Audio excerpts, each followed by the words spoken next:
A great giant that strode the world like a colossus. That's how President Thabo Mbeki describes the seemingly greater-than-life ANC stalwart in a book Oliver Tambo remembered.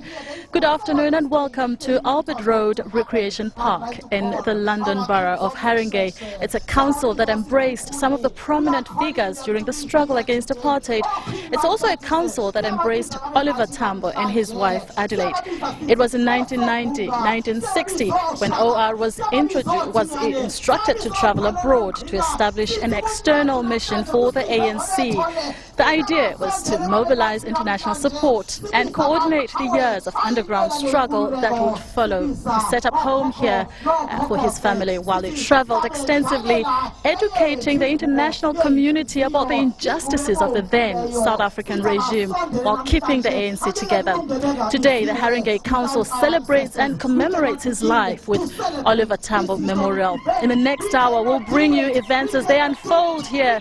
The First Lady, Zanele Mbeki, the Minister in the Office of the President, Esop Pahad, British Justice Minister Jack Straw, members of Parliament from South Africa and Britain, the Oliver Tambo family are some of the many dignitaries who travelled far and wide for this occasion.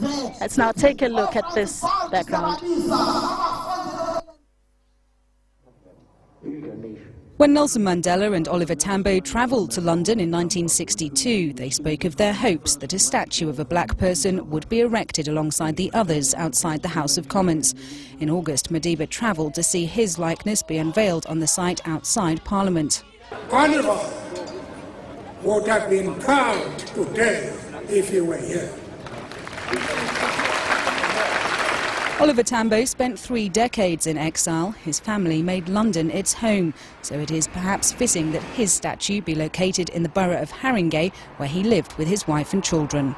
Oliver used this house as his base as he travelled the world, boosting the profile of the ANC, setting up missions in more than 24 countries. His wife Adelaide ran the family home and worked as a hospital nurse locally. When he was in London, Oliver was a major figure at the anti-apartheid rallies in Trafalgar Square outside South Africa House. Inside the High Commission, a mural of images from those protests shows him encouraging the crowds. The link to London, and more particularly to the borough of Haringey, is one that was valued by both the Tambos. In 1990, before they left to return to South Africa, Oliver and Adelaide were awarded the freedom of the borough. They were the first recipients of this prestigious honour. Obviously, there was tremendous change going on in South Africa, and we realised that these two very prominent people would be leaving us to go home.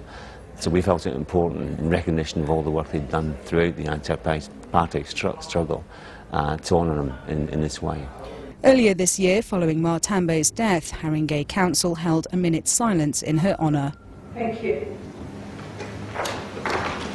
Haringey Council, in conjunction with the South African High Commission, has also inaugurated a science award in Oliver Tambo's honour. Tembi Tambo travelled to London to present the inaugural winners with their prizes. I think that for him, the joy would come from the fact that he studied science. He was a physicist, and then he taught science. So to have this kind of relationship with Haringey and with the schools in Haringey, and to see young people taking up that sort of baton, becoming enthralled with science and loving it the way he loved it, I think that would be something that would have excited him quite a lot. The statue being unveiled today is based on this Ian Walters bust, which is displayed inside South Africa House. It will gaze out over Albert Road Recreation Park, where Oliver used to play tennis and the Tambo children would relax. The memorial park surrounding the statue will remember other South African anti-apartheid campaigners who made their temporary home in Haringey. Suzanne Chislett, SABC News in London. Well, that was the park a few weeks ago, and this is the park now. And what you hear in the background is the national anthem that's sung by a choir that travelled also from South Africa. But at this stage, let me introduce to you Mike Terry, the Secretary General of the anti-apartheid movement in London for 20 years. He'll be with us throughout the show. Good afternoon, Mike. Good afternoon. And it's nice to have you here, and tell us a little bit about the background to this event today. Well, it's a lovely story. It's an occasion to honour and remember Oliver Tambo. The Tambo's home was just a few hundred yards up the road from where we are now, and we've just come from the ceremony where the plaque was unveiled. And the statue that's being unveiled, the bust, was made by the same sculptor, Ian Waters, who made the statue of Nelson Mandela, which was unveiled just a few weeks ago in London. And the bust is part of a memorial, and the memorial is to remember and honour and celebrate the life of Oliver Tambo in this, what would have been his 90th anniversary. I'm very tempted. You were the Secretary General of the anti-apartheid movement for 20 years here in London. Just very briefly, what drew you to take part in that movement? I think there were two things. First of all, there were the injustices of apartheid, what apartheid meant. And the other thing was the way in which there was too much support from this country for the white regime, for the apartheid regime.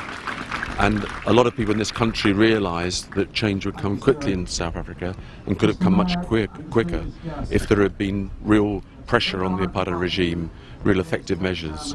And of course Oliver Tambo, if you like, headed the international solidarity movement as well as the ANC in raising people's awareness across the world that that kind of action was required. And of course last night we witnessed the launch of a book, a project. You were very much involved in it. Yeah. But at this stage, let's just, there was that presentation by Gcina Mhlophe last night, which was quite moving. Yes, absolutely, and we've just had the same or similar one now.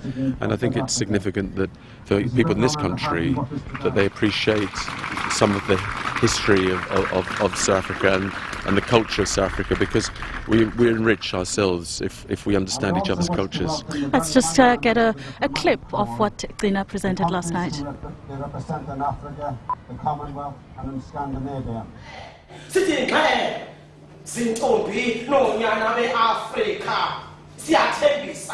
Sawuzama ukuzikhumbula sizikhumbulise imfundiso zenu, sawuzama ukubambana ngezandla sivuselelane, sivakale kuvakala inswahla yamazwi ethu enkilokiloza uvuye nditsho neentaka zezulu apho sisitsho sithi mfoka Tambo sikhokhele Tambo sakhilizwe lethu, sithi sikhokhele mfoka Tambo